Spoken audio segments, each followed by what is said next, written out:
Hi all, welcome back to IGNOU MBA. Today we are going to discuss the question paper for June 2022 MMPC-010 Managerial Economics. Okay, so let's go through the questions one by one. The first one is briefly discuss the nature and scope of managerial economics. Okay, so this question is from the Unit 1 Scope of Managerial Economics. Here we can find the answer for the question. Okay, so let's get into the notes. Here I have taken this this definition from our text itself. It is given over here, like what is managerial economics. It is split into management and then economics.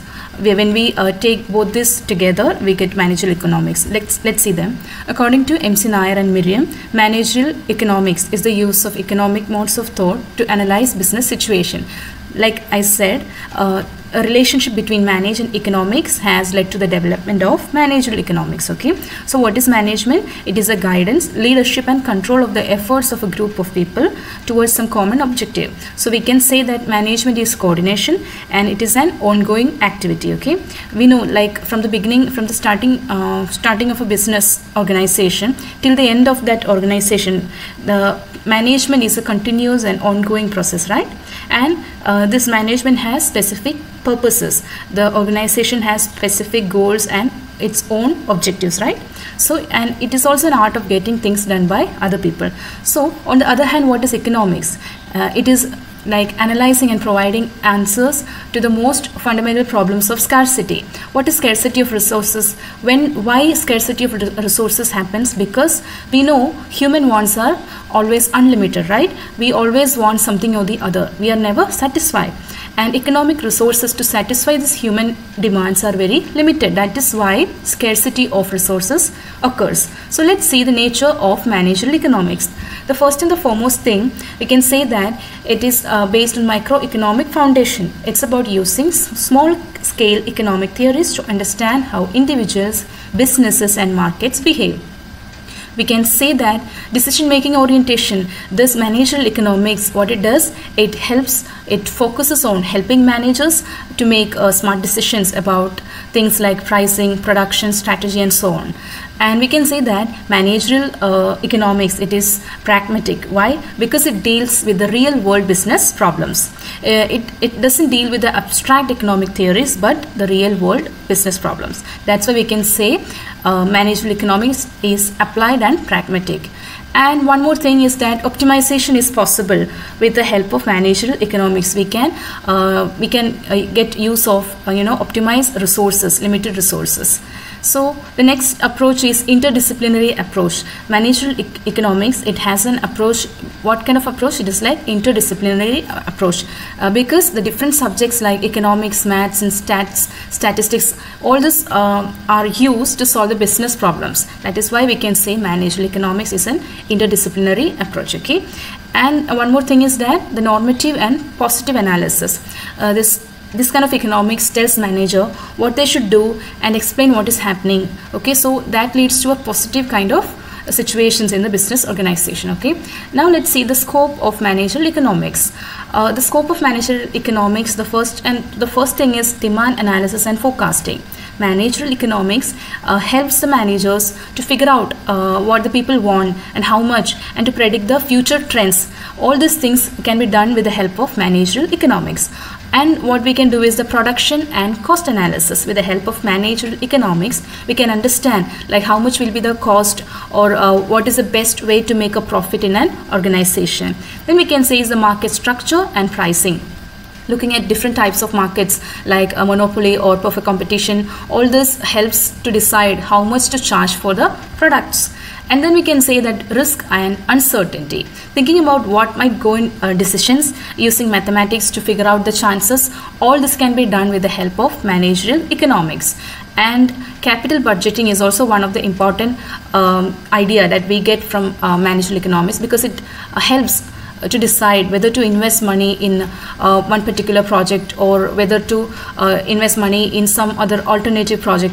We can decide the capital budgeting with the help of this kind of economics. Okay, and one more thing is that government rules and regulations and the relationship between the business with the help of managerial economics, we can see like how the government rules affect businesses, and accordingly we can take the decisions to consider those rules. Okay, then comes the global economic environment. With the help of managerial economics, it helps the economy that without affecting the businesses and to make a right decision to work globally.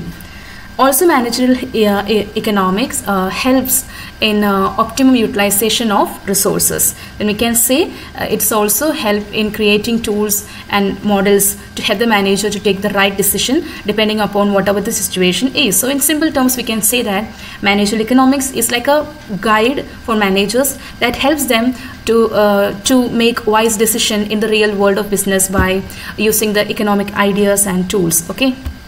The next question is, how is profit maximization an objective of the firm? Explain. The second question is regarding profit maximization. Okay. And the second question comes from Unit 2, the firm's stakeholders, objectives and decision issues. In this unit, we can see the answer for the topic of profit maximization. We all know that the objective of every firm or organization is profit maximization, right? So the question is, how is profit maximization an objective of the firm? We have to explain it with the reasons. Okay, so profit maximization is often considered one of the primary objective of a firm.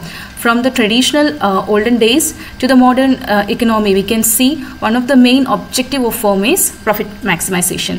Why? Because it helps in resource allocation. Profit is a signal that we are using, the organization is using the resources in an efficient manner. So when a firm earns a profit, it indicates that the organization uses its resources like capital, labor, materials effectively to produce the goods and services and to earn profit. Okay, and then we can say that reinvestment and growth. Profits are necessary for the sustainability and growth of a firm. With the help of profit, the organization can reinvest in more other new projects and all those things. So they can invest in research and development and for funds for expansion. So economies of scale and expansion, everything is possible with the help of profit maximization.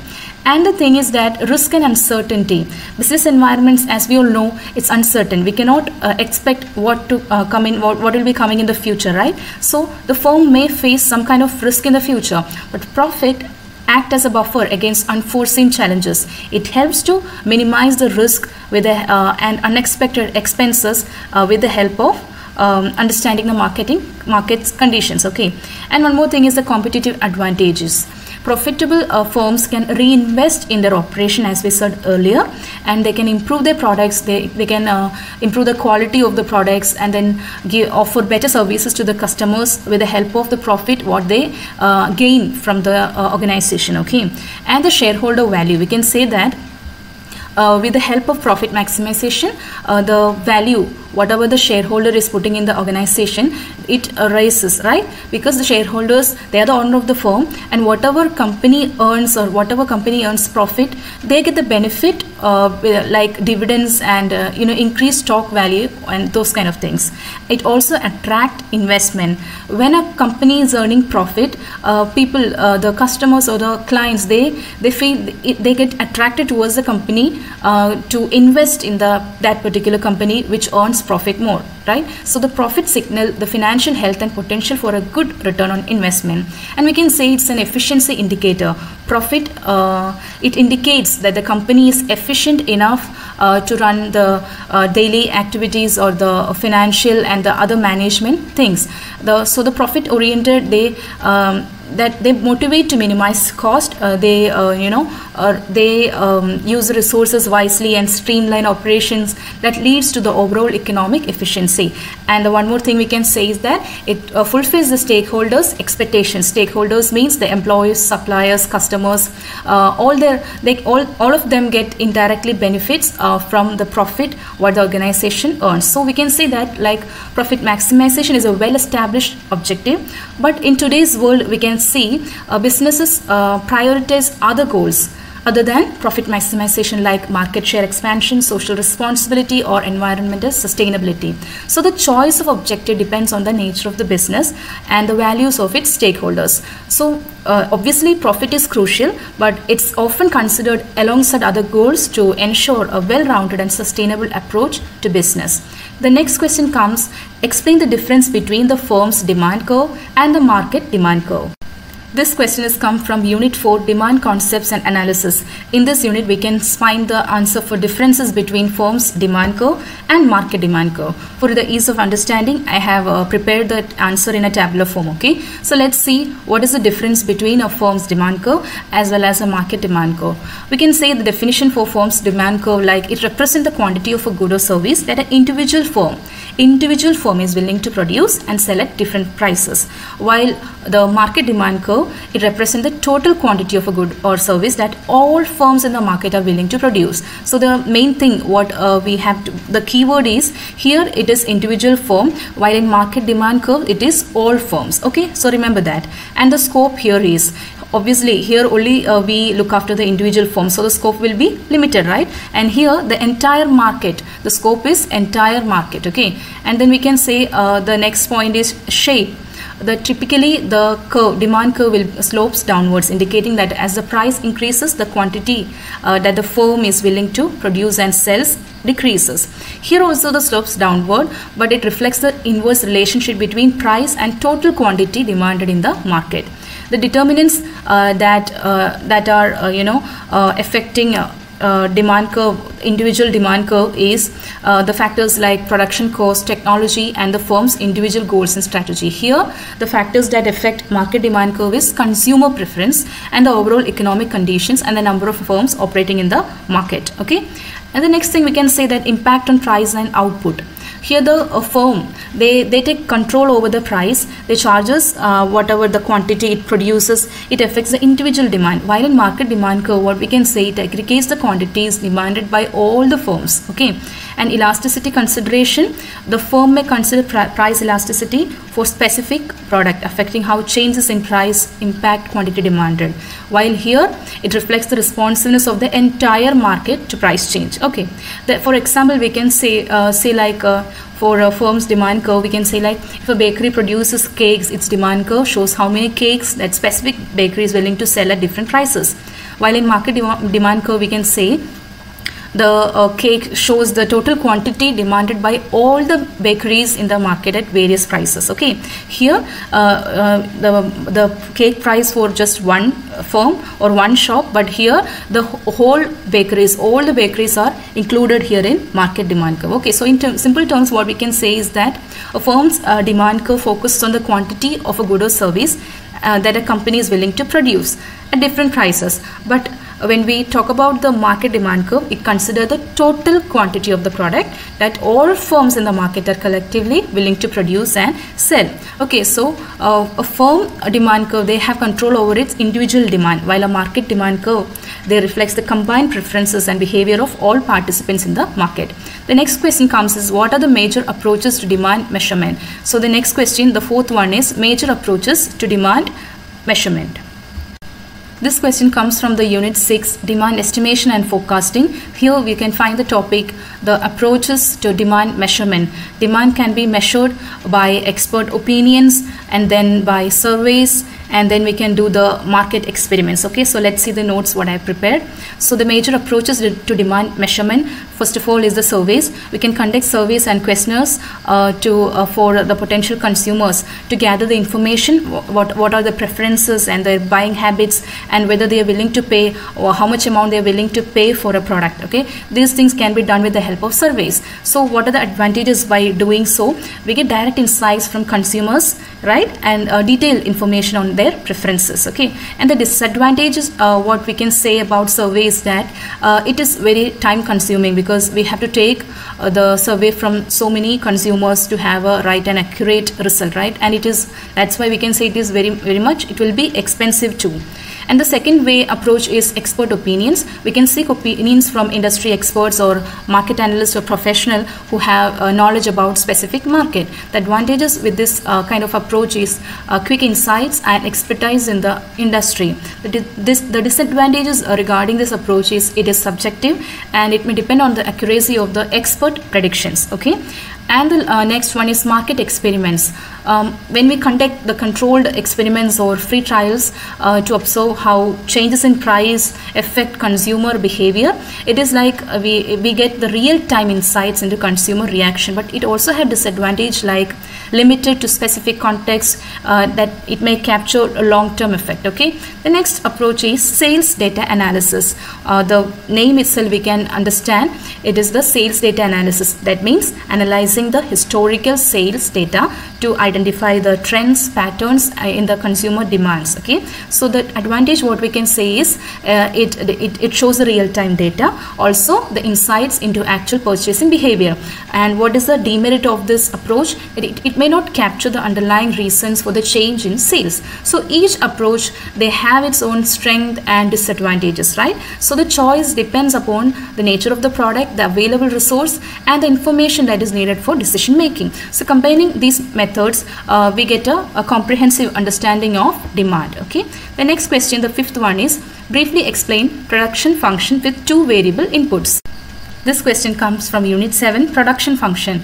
Here we get the answer for production function with two variable inputs. Okay, so a production function, it is a mathematical representation that shows the relation between the inputs used in production with the output produced. So it is a relationship between the input and the output. Okay, so typically it is denoted by Q. Q means the production output. What is the production output? It is a function of two input, F of L and K. L represents labor and K represent capital. Okay, so mathematical representation of Q is function of labor and capital. So labor represent the quantity of human efforts or the workforce employed in the production process.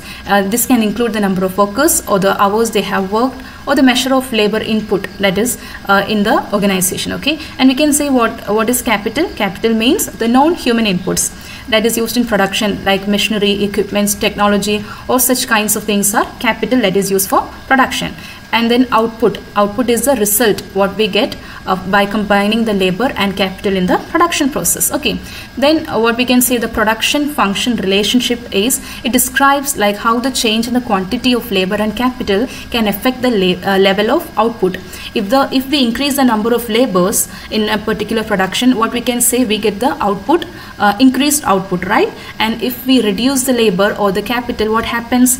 The result what we get is very low output, right? So it can be expressed in various forms like linear, quadratic, or complex mathematical functions depending on the nature of the production process. Then comes the marginal productivity. Marginal productivity of each input, that is an essential concept. It measures the additional output. Whenever you hear the word marginal, just remember it refers to the additional output produced by an incremental increase in any one unit, either the labor or capital. Okay, so marginal labor, what we can say is the delta Q by delta L, where so it is said like marginal productivity, it is a change in labor or the input, labor input, or the change in capital input. What we get is the change in the output. And then we can say law of diminishing marginal returns. In many of the production functions, there is a tendency that the marginal productivity of an input to decrease as the quantity of that input increases. Assuming like other inputs are held constant, we can say the law of diminishing marginal returns. So in simple terms, we can say that a production function with two variable input helps businesses to understand how change in the quantity of labor and capital affect the level of production. It provides insights in the optimal combination of inputs to maximize the output and efficiency in the production process. The next question is, what are the cost concepts frequently used in the managerial decision making process? Briefly discuss. So here we have to discuss the cost concepts. In Unit 8, short-run cost analysis, we can find the answer or the solution for cost concept that are frequently used in managerial decision making. There are many kinds of costs like fixed cost. Fixed cost means that refer to the level of production or sale. They remain constant regardless of the output. Okay, if the output is more or if the output is less, whatever it is, the cost tend to be fixed. Okay, example is like rent or salaries of permanent staff, insurance premiums, and all those things. Okay, so the significance or the importance of fixed cost is it understands it helps to understand or determine the break-even point, and it also helps to assess the impact of changes in production level levels on profitability. The next cost is variable cost. Variable cost means it increases or decreases as the output changes. But in case of fixed cost, what it happens, even though the output changes, the cost remain fixed. Here the examples of variable cost are raw materials, direct labor, electricity for production and all. What is the significance or the importance about variable cost is that they are critical for calculating the total cost of producing each unit and analyzing the cost structure of a business. Then comes the total cost. Total cost means adding the fixed cost and the variable cost. Okay, so total cost is equals a fixed cost plus variable cost into the quantity of the output. Okay, so significance regarding the total cost is that it helps to determine the financial impact of production decision and setting appropriate pricing strategy. Then comes the marginal cost. Marginal cost, I told you before, whenever you hear the word marginal, just remember additional unit. Okay, so the additional cost incurred by producing one more unit of output, it is the marginal cost. Okay, so marginal cost is crucial for optimizing production level and pricing decision. And average cost is cost per unit of output. Average cost is derived by dividing total cost by the quantity. It helps to assess the efficiency of production, and it also helps in comparing the cost across different levels of output. Then we can see the cost, that is opportunity cost. It helps in ensuring the decision makers to find whether project A is better or project B is better, to choose which project so that they can allocate resources and can gain profit. That is what opportunity cost is. So this cost concept, that it helps managers to make informed decisions regarding the pricing or the production level, resource allocation and so on. Okay, so understanding this concept helps the managers to make effective cost management and contributes to the achievement of organizational goals. The next question is, how does economies of scale differ from economies of scope? This question has come from Unit 9, a long-run cost analysis. In this unit, we can see the difference between economies of scale and economies of scope. Okay, so I have prepared the answer in a tabular form. Let's see what is economies of scale. Economies of scale means it refers to the cost advantage that a business gain as its production scale increases, resulting in lower average cost per unit. But what is economies of scope?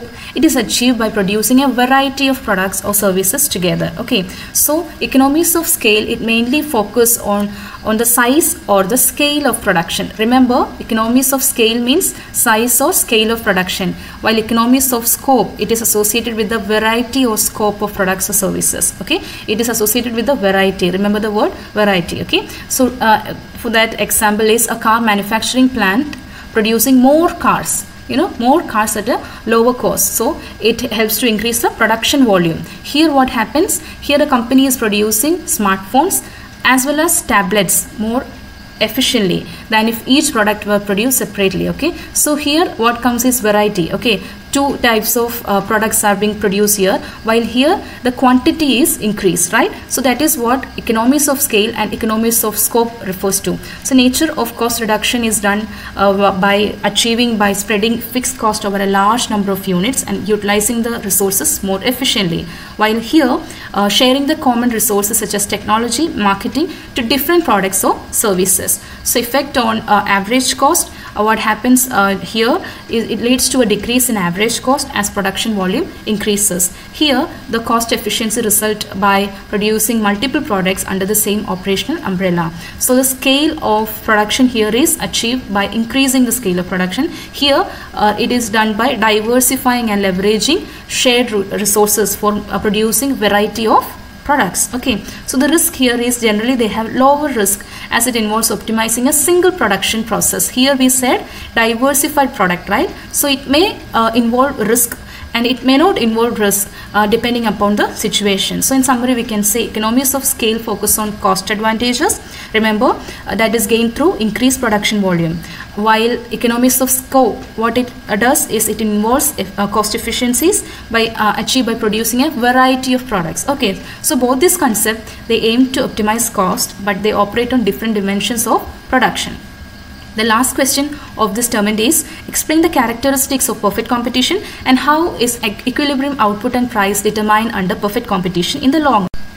In Unit 11, Pricing under Perfect Competition and Pure Monopoly, here we can find the characteristics of perfect competition and the profit maximizing output in the long run. Okay, so perfect competition is a kind of market where there are a large number of buyers and sellers. They compete with each other for the purchase and sales of good and respectively, and there is no individual buyer or seller has influence over the price. They are the price takers here. Okay, so perfect competition is an ideal form of market structure where there is a greatest degree of competition. Here the competition is very high. The characteristics of perfect competition are large number of buyers and sellers. Okay, as there are large number of buyers and sellers, they do not have any influence on the market price, and thus what they sell is homogeneous products. Okay, the products that they offer are identical or perfect substitutes. Okay, there is no difference in the quality, branding or features of those products, and here the entry and exit is free. Firms can freely enter and they can freely exit the market. There are no barriers